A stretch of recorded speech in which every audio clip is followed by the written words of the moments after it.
তো চলে এলাম নিশাত কিচেনে নতুন একটা রেসিপি নিয়ে। রেসিপিটি হলো চিকেন শিক কাবাব। তো চলো বন্ধুরা, চিকেন শিক কাবাবটা আমি কিভাবে বানিয়েছি সেটা তোমাদের সঙ্গে একটু শেয়ার করব।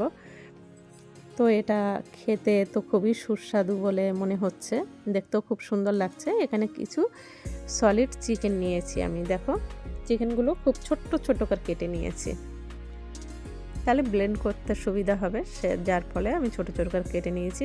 এখানে একটা মিক্সিং জার নিলাম, মিক্সিং জারের মধ্যে আমি চিকেনগুলো দিয়ে দিচ্ছি।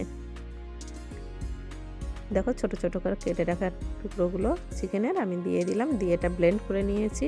খুব সুন্দরভাবে ব্লেন্ড হয়ে গেছে। এবার একটা পাত্র রাখলাম, ওতে আমি সব ঢেলে নেব। একটা চামচ দিয়ে সবগুলো আমি ঢেলে নিচ্ছি। খুব সুন্দরভাবে জারটা আমি মুছে মুছে নিয়ে নিচ্ছি। আর এখানে বড় বড় দুটো পেঁয়াজ কুচানো, খুব মিহি করে আমি কুচিয়েছি।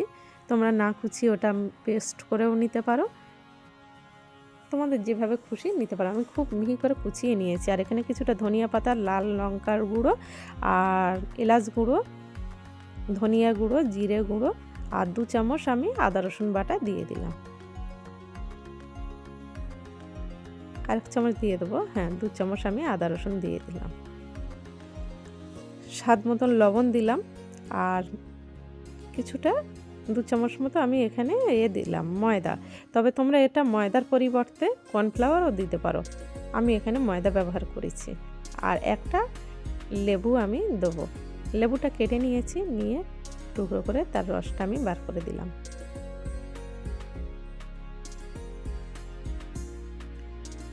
আর একটু লেবুর রস দিয়ে দেবো, দিয়ে এটাকে আমি খুব সুন্দরভাবে মিশিয়ে নেব।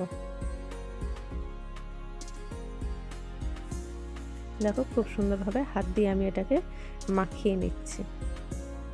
হাত দিয়ে মাখালে খুব সুন্দরভাবে এটাকে মেশানো যাবে, সব উপকরণগুলো সুন্দরভাবে মিশিয়ে নেওয়া যাবে। আমি খুব সুন্দরভাবে এটাকে মিশিয়ে নিচ্ছি। দেখো, এটা ডো করে নিয়েছি। এবার হাতে একটু সাদা তেল মেখে নিলাম, নিয়ে কাঠিতেও আমি একটু তেল মাখিয়ে নিলাম। ওই হাত দিয়েই একটু ঘষে নিলাম, নিয়ে ওই যেটা পুর করেছিলাম মাংসের, ওই পুরটা কাঠির গায়ে খুব সুন্দরভাবে লাগিয়ে দিচ্ছি। খুব একটু শক্ত শক্ত করে লাগাতে হবে, চেপে চেপে দিতে হবে।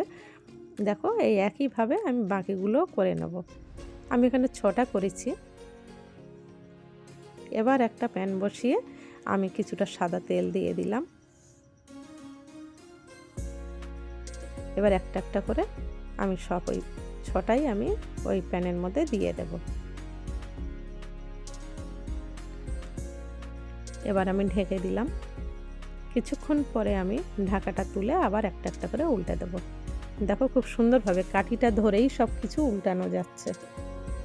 সবগুলো আমি একইভাবে উল্টে দিয়েছি, দিয়ে আবার একটু ঢাকা রেখেছিলাম। আবার কিছুক্ষণ পরে আবার আমি এগুলোকে উল্টে দেব। খুব সুন্দর একটা গন্ধ ছাড়ছে, থেকে ভীষণ ভালো লাগছে। দেখতেও তো খুবই সুন্দর হয়েছে।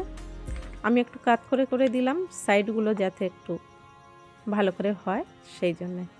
এবার একটা কাঁটা চামচ দিয়ে, মানে খুবই গরম হয়ে গেছে আর হাত দেওয়া যাচ্ছে না, তাই একটা কাঁটা চামচ দিয়ে আমি ঘুরিয়ে ঘুরিয়ে এগুলোকে ভেজে ভেজে নিচ্ছি। দেখো, পুরো রোলটাই বেশ সুন্দরভাবে একই রকমভাবে আমি ভেজে নিয়েছি। এগুলো খুব সুন্দর হয়েছে। এবার আমি এটাকে পরিবেশন করব। আমার রেসিপিটি ভালো লাগলে সবাই লাইক, কমেন্ট, শেয়ার করবেন। নতুন বন্ধু হয়ে থাকলে সাবস্ক্রাইব করবেন। আবার দেখা হবে পরের ভিডিওতে। আজ এ পর্যন্তই। সবাই ভালো থাকবেন, সুস্থ থাকবেন। এখানে একটু সস কি একটু সালাড এগুলো দিলে হতো, কিন্তু আমি কিছুই দেয়নি, আমার খুব তাড়াতাড়ি, তো তখন দুপুর হয়ে গেছিলো, তাই আমি এইভাবে পরিবেশন করলাম।